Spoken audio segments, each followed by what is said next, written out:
സർവശക്തൻ നിനക്ക് പൊന്നും വെള്ളിയും ആവണം. പൊന്നിനെക്കാളും വെള്ളിയെക്കാളും വിലപ്പെട്ടവനായി ദൈവത്തെ കരുതണം, കാണണം. അങ്ങനെ കണ്ടാൽ പറയണം, അങ്ങനെ കണ്ടാൽ എന്ന് പറഞ്ഞാൽ അകത്ത് എപ്പോഴും ദൈവമാണ് വലുത്. മനസ്സിലായോ? പണം വേണം, പണം ദൈവം തരും. സൗകര്യങ്ങൾ വേണം, സൗകര്യങ്ങൾ ദൈവം തരും. അവസരങ്ങൾ വേണം, അവസരങ്ങൾ ദൈവം തരും. വഴികൾ തുറക്കപ്പെടണം, വഴികൾ ദൈവം തുറക്കും.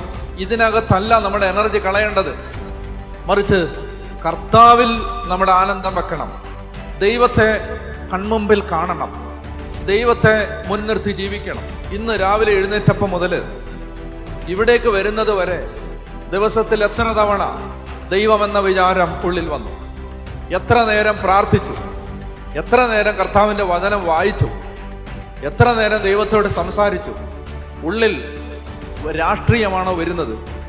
ഉള്ളിൽ മറ്റുള്ളവരെ കുറിച്ചുള്ള ചിന്തകളാണോ വരുന്നത്?